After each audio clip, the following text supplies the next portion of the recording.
আসসালামু আলাইকুম রহমতুল্লাহি ওয়া বারাকাতুহু। আশা করি আপনারা সকলেই ভালো আছেন। এই যে আপনারা দেখতে পাচ্ছেন, এটা হলো শিখুটিয়া জামিয়া ইসলামিয়া দারুস-সুন্নাহ মাদ্রাসার ছাত্ররা এখানে অবস্থান করে। আজকে আমার এক হিতাকাঙ্ক্ষী ভাই সৌদি আরবে থাকে, সে ভাইটা আমাদের এই ছাত্র ভাইদের, আমাদের মাদ্রাসার ছাত্রদেরকে ইফতারের আয়োজন করেছে।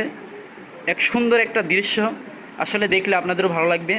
তো যাই হোক, যেটা বিষয় আমার সেটা হলো এই ছোট ছোট বাচ্চারা, আপনারা দেখলে আসলে আপনাদের হলো মনটা একবারে উৎফুল্ল হয়ে উঠবে। ছোট ছোট বাচ্চারা এরা কিভাবে এই রমজান মাসে রোজা রাখে, এই ছোট ছোট বাচ্চারা রমজান মাসে রোজা রাখে। তার চেয়ে বড় কথা হলো আমাদের এই প্রতিষ্ঠানে, এই শিখুটিয়া জামিয়া ইসলামিয়া দারুস-সুন্নাহ মাদ্রাসা, আমাদের এখানে অধিকাংশ ছাত্রগুলো তারা হলো এতিম এবং অনেকের মা বাবা নাই। তো আমাদের এখানে অনেক জায়গা থেকে অনুদান আসে, বিশেষ করে ইফতারের সময় বিভিন্ন জায়গা থেকে ইফতার আসে।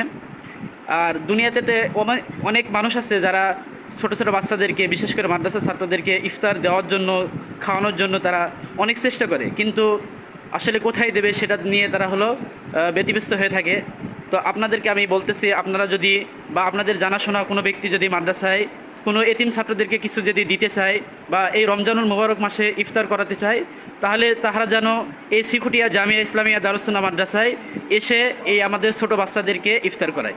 তো আলহামদুলিল্লাহ, আপনাদের কাছে আমার একটা রিকোয়েস্ট থাকবে, আসলে আপনারা যদি না পারেন, বাকি অন্য ভাইদের কাছে আপনারা এই শিখুটিয়া জামিয়া ইসলামিয়া দারুস-সুন্নাহ মাদ্রাসার জন্য একটু আবেদন করবেন, যেন তারা এই ছোটো ছোটো এতিম বাচ্চাদের জন্য যেন ইফতার বা রমজানুল মোবারক মাসে ইফতারের জন্য তারা যেন কিছু সহযোগিতার হাত বাড়িয়ে দেয়। তো আপনারা সকলেই ভালো থাকবেন। আসসালামু আলাইকুম ওয়া রাহমাতুল্লাহ।